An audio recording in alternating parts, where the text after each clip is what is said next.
Quiero dedicar este video al padre Néstor Daniel Martínez Sánchez por su cumpleaños, al padre José Candelario Velázquez por su aniversario de ordenación sacerdotal y al padre Gerardo Martínez por su cumpleaños, que es el 30, no el 20.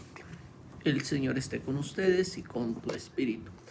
Del Santo Evangelio según San Marcos. En aquel tiempo, cuando Jesús regresó en la barca al otro lado del lago, se quedó en la orilla y ahí se le reunió mucha gente. Entonces se acercó uno de los jefes de la sinagoga, llamado Jairo. Al ver a Jesús, se echó a sus pies y le suplicaba con insistencia: mi hija está agonizando, ven a imponerle las manos para que se cure y viva. Jesús se fue con él y mucha gente lo seguía y lo apretujaban.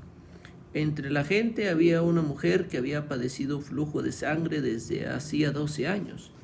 Había sufrido mucho a mano de los médicos y había gastado en eso toda su fortuna, pero en vez de mejorar, había empeorado. Oyó hablar de Jesús, vino y se le acercó por detrás entre la gente y le tocó el manto, pensando que con tan solo tocarle el vestido se curaría. Inmediatamente se le secó la fuente de su hemorragia y sintió en su cuerpo que estaba curada. Jesús notó al instante que una fuerza curativa había salido de él. Se volvió hacia la gente y les preguntó: ¿quién ha tocado mi manto? Sus discípulos le contestaron: ¿estás viendo cómo te empuja la gente y todavía preguntas: ¿quién me ha tocado? Pero él seguía mirando alrededor para descubrir quién había sido. Entonces se acercó la mujer asustada y temblorosa. Al comprender lo que había pasado, se postró a sus pies y le confesó la verdad. Jesús la tranquilizó diciendo: hija, tu fe te ha curado. Vete en paz y queda sana de tu enfermedad. Todavía estaba hablando Jesús cuando sus criados llegaron de casa del jefe de la sinagoga para decirle a éste: ya se murió tu hija, ¿para qué sigues molestando al maestro? Jesús alcanzó a oír lo que hablaban y le dijo al jefe de la sinagoga: no temas, basta que tengas fe. No permitió que lo acompañaran más que Pedro, Santiago y Juan, el hermano de Santiago. Al llegar a la casa del jefe de la sinagoga, vio Jesús el alboroto de la gente y oyó los llantos y los alaridos que daban. Entró y les dijo: ¿qué significa tanto llanto y alboroto? La niña no está muerta, está dormida. Y se reían de él. Entonces Jesús echó afuera a la gente y con los padres de la niña y sus acompañantes entró a donde estaba la niña, la tomó de la mano y le dijo: Talita cum, que significa: óyeme niña, levántate. La niña, que tenía 12 años, se levantó inmediatamente y se puso a caminar. Todos se quedaron asombrados. Jesús les ordenó severamente que no lo dijeran a nadie y les mandó que le dieran de comer a la niña. Palabra del Señor. Gloria a ti, Señor Jesús. Pues, queridos hermanos, aquí vemos la curación de enfermos. En este pasaje vemos dos relatos, dos mujeres llevan 12 años, una de vida y la otra de enfermedad. Vemos que Jesús había estado en el capítulo anterior, o los versículos más bien anteriores, en la parte pagana del mar de Galilea.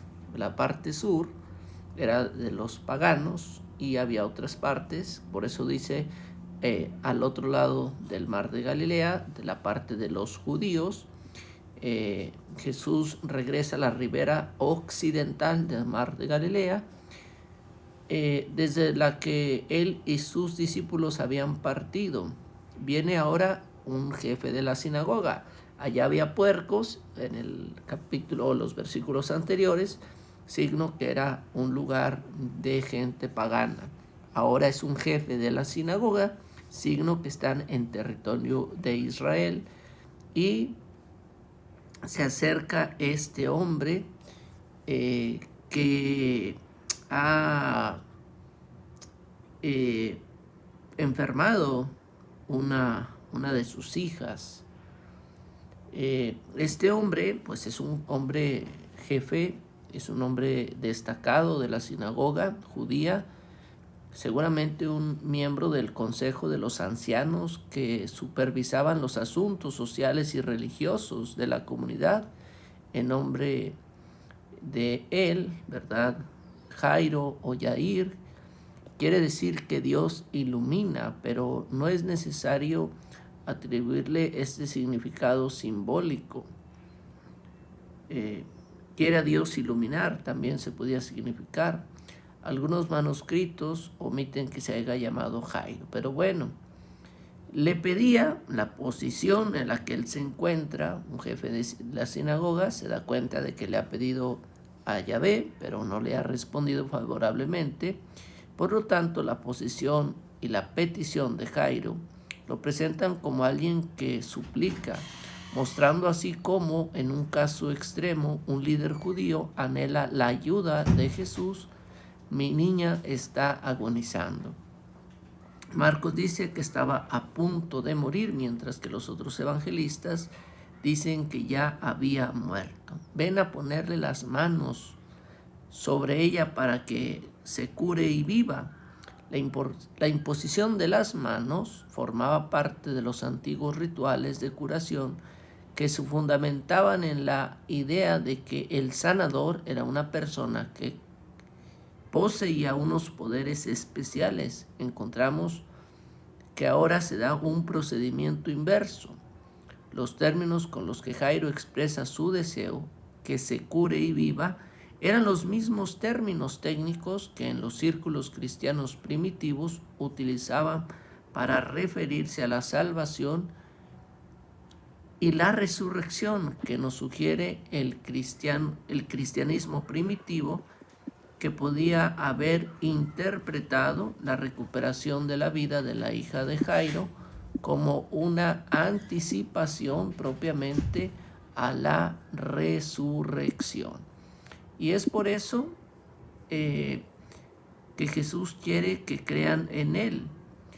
También hay algo que pasa en este pasaje. Estrujan a Jesús. Con esta frase se prepara el relato dedicado a la mujer que sufría las hemorragias, en el que el agrupamiento de gente es un dato importante. Una mujer que padecía hemorragias, la descripción de las enfermedades de la mujer y su acción aparecen en una única extensa oración conectada mediante varias acciones. Sufría menorragia o quizás una hemorragia vaginal por fibroma. Tocó su manto. Su acción se fundamenta en la creencia de que el contacto con Jesús, el hombre poderoso, podría sanarlo. Ahí lo que la gente decía era, si tú, mujer que posees esta enfermedad, ya sea que estaba en sus días o una enfermedad de hemorragias, si tocas a un hombre, lo harás impuro. Pero ella piensa todo lo contrario. Si toco a Jesús, quedaré curada. Por eso, el verbo griego soteizomai es también el término técnico con el que el cristiano primitivo expresaba la idea de salvación. Esta mujer, la curación es instantánea y total. Seguramente acudió con médicos que le daban pues algo y que aparentemente quedaba sana y volvía a la enfermedad. Aquí la curación es en el momento y total. Jesús no ha dicho ni una sola palabra, ni le ha puesto las manos en la cabeza. Jesús controla totalmente la situación y el poder divino que transmite. Sus discípulos les pregunta a Jesús, ¿quién me ha tocado? ¿Quién ha tocado mi ropa? Exige una respuesta. La intervención de los discípulos expresa la dificultad de hallar respuesta. Ves que te están apretujando y yo todavía preguntas, pero la mujer experimenta la sanidad. Su temor puede deberse a la impureza ritual ocasionada a Jesús. al efecto milagroso, bueno, una era o toqué a Jesús y me siento tímida porque lo hice impuro, o he quedado sana. Por eso es que esta mujer, ante este efecto milagroso acontecido en ella, le dice la verdad. Le dijo a Jesús todo lo que había pasado, es decir, que había tocado su manto y el resultado logrado. Por eso Jesús le dice, tu fe te ha curado. La misma fórmula aparece al final del relato de Bartimeo. Tu fe se dirigía a Jesús como el vehículo del poder de Dios. La forma verbal te ha curado, sosoken, ¿verdad? Puede traducirse también por te ha salvado, ¿verdad? Esta mujer ya no iba a experimentar más la enfermedad. La fórmula de despedida es amplia con la promesa de una curación permanente, ya no te va a volver la enfermedad. La hija ha muerto. Este mensaje sobre la muerte de la hija frustra la esperanza de Jairo y que tenía puesta en la potestad sanadora de Jesús. La áspera pregunta que se hace a Jairo, ¿por qué sigues molestando al maestro?, incrementa la desesperanza y crea el marco necesario para el restablecimiento de la vida de la niña. Solamente acuden tres, Pedro, Santiago y Juan, es el círculo íntimo del Señor. Estos tres discípulos forman los más allegados a Jesús, y solamente ellos estarán presentes en el monte de la transfiguración, en el Getsemaní, en esta resurrección. Alborotados unos que lloraban y otros que daban grandes alaridos. La conmoción confirma que la niña ya había muerto. Se trata de un ritual del duelo, del que contaban 5 horas para lavar su cuerpo, simplemente ponerle una sábana, perfumarle y llevarle al panteón. La conmoción confirma que la niña para ellos ha muerto. Jesús dice, no ha muerto. La gente se ríe, o sea, ¿tú crees que nosotros no sabemos? Pero la idea propiamente de la resurrección de un muerto no deberíamos de excluirlo. ¿Por qué? Porque Jesús tiene el poder. Muchos decían que no, pues que a lo mejor había dormido, o que podía estar en coma o simplemente inconsciente. Así el episodio nos presenta otra curación contra todo pronóstico y contra el diagnóstico especializado de quienes quizás estaban ahí. Se burlan de él, se ríen, la risa de Abraham y de Sara, de los que son incrédulos de que Dios todo lo puede. Por lo tanto, se intensifica el carácter extraordinario de lo que Jesús estaba a punto de realizar. Los padres funcionan como testigos del acontecimiento junto con Pedro, Santiago y Juan. Al parecer, todos compartían la opinión de que la niña estaba muerta. Talita cum. Esta frase procede del arameo telita cum. Sobre otras palabras y expresiones arameas, Marcos va a hacer referencia.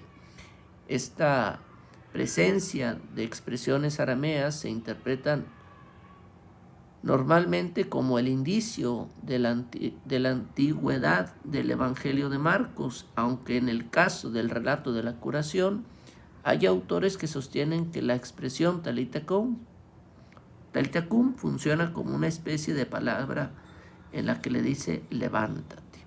La resurrección de Jesús surge también de un levantarse. La niña se levanta, se restablece, la devuelve a la familia. 12 años era la época en la que esta niña iba a empezar a morir, porque iba a empezar la etapa de la menstruación, y Jesús le devuelve la vida.